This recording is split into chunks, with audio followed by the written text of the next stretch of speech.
তৃণমূলের চরম কোন্দল, সাংসদ ভার্সেস উপপ্রধানের কোন্দলের জল গড়ালো থানায়।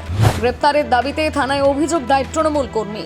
দলীয় বৈঠক তৃণমূল উপপ্রধানের গালাগাল ও কটূক্তির শিকার হলেন তৃণমূলের রাজ্যসভার সাংসদ মমতা ঠাকুর। গ্রেপ্তারের দাবিতে থানায় অভিযোগ দায়ের তৃণমূল কর্মীর। সরব হলেন মতুয়া ভক্তরা। পার্থ ভৌমিকের সম্পর্কে কিছু কথা বলার জন্য কর্মীরা ক্ষোভ প্রকাশ করেছে, আর কিছু নয়। দাবি তৃণমূল জেলার সভাপতি বিশ্বজিৎ দাসের। উত্তেজিতভাবে কখনো পার্থ ভৌমিক বনগাঁতে আসেনি, কোনো উপদেশ দেন না। স্বাভাবিক কারণে কর্মীদের মধ্যে একটা ক্ষোভ তখন উগড়ে দিয়েছেন যে লিডারের সম্পর্কে কিছু কথা তারা ভালোভাবে নিতে পারেনি, সেইটাই বহিঃপ্রকাশ। কর্মীরা একটু উত্তেজিত হয়েছেন, এছাড়া অন্য কিছু নয়। সেটা আমাদের সাংগঠনিক ব্যাপারই।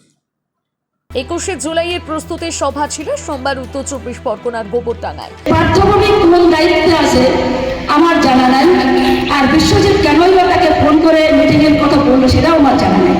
আর যদি দায়িত্বটা নিতে হয় তাহলে পার্থ ভৌমিক সেই মিটিং করবে, সেই কোনো মিটিংয়ে আমি থাকবো না।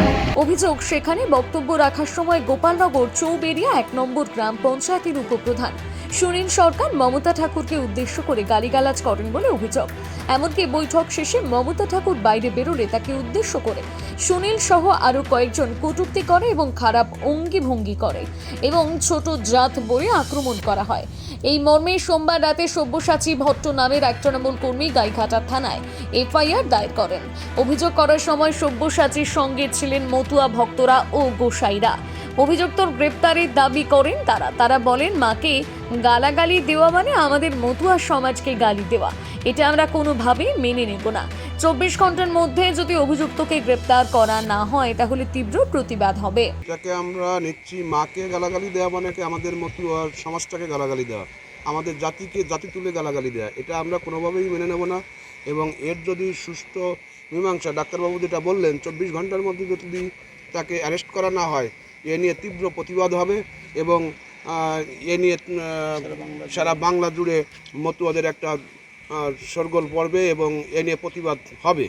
এই বিষয়ে অভিযুক্ত চৌবেরিয়া 1 নম্বর গ্রাম পঞ্চায়েতের উপপ্রধান সুনীল সরকার জানিয়েছেন, মমতা ঠাকুর বক্তব্য দিতে গিয়ে নানা কথার মধ্য দিয়ে জেলার সভাপতি বিশ্বজিৎ দাস ও পার্থ ভৌমিককে আক্রমণ করেছিল। আমি শুধু প্রতিবাদ করে বলেছি আপনাদের ঊর্ধ্বতন নেতৃত্বের বৈঠকে এটা আলোচনা করবেন। আমি যদি ওনাকে গালাগাল করে থাকি সেটা প্রমাণ করুক, আমি আইনের প্রতি শ্রদ্ধাশীল। চেয়ারম্যান মমতা ঠাকুর উনি মাইক্রোফোনটা ধরে বক্তব্য রাখার সময় প্রথমেই বলছিলেন যে আমি প্লেন বলবো না, আমার বক্তব্যটা অন্য আঙ্গিকে হবে আজকে। তো যাই হোক, আমরা সবাই আছি, সবাই শুনি ম্যাডাম কি বলছেন।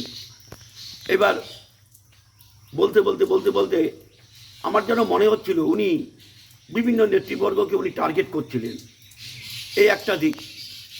আর উনি কিছু টিপস দিচ্ছিলেন ব্যক্তিগত, সেটা জেলার কোর কমিটি হতে পারে, জেলার যে কমিটি হোক বা প্রেসিডেন্ট আছে, তারা বসে আলাপ আলোচনা করে আমার যেটা মনে হচ্ছিল যেন কোনো একটা পারিবারিক দ্বন্দ্ব বা সমস্যার কথা উনি ওই জায়গায় বারবার তুলে ধরছিলেন। এই জায়গাটাই আমার খারাপ লেগেছিল। বলছিলেন যে পার্থ ভৌমিককে আমার জানা নেই, উনি কোন জায়গায় আছে, কোন পদে আছে আমি বলতে পারবো না, পার্থ ভৌমিক এই অমুক, এই একটা দিক।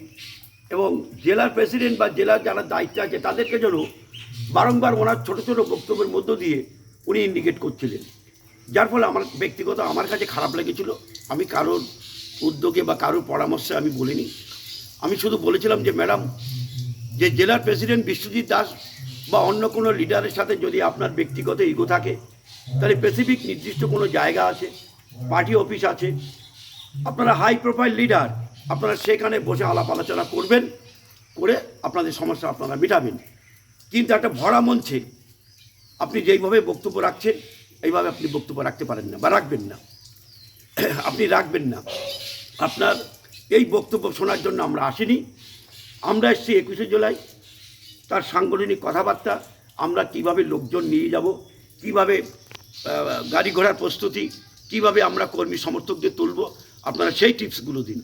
ব্যক্তিগত কোনো টিপস, বিশ্বজিতের সাথে আপনার কি, আপনার সাথে অমুকের কি, আমরা এই শুনতে আসিনি। এই ছিল আমার প্রতিবাদের ধরন বা ভাষা। তৃণমূলের সভায় মমতা ঠাকুরকে উদ্দেশ্য করে গালাগাল ও জাত তুলে কটূক্তি নিয়ে কটাক্ষ করল শান্তনু ঠাকুর। তিনি বলেন, ওদের নেত্রী হরিচাঁদ গুরুচাঁদ নিয়ে যা বলেছে তাতে ছোট নেতা কি বলবে। মমতা ঠাকুর হরি কাঠে গলা দিয়েছে, কি হবে বুঝতে পারছে না।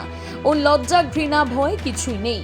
যাদের লিডার হরিগুরুচাঁদ ঠাকুরকে অকথ্য ভাষায় বক্তব্যে রাখতে পারে, তাদের ছোট নেতারা আর কি করবে?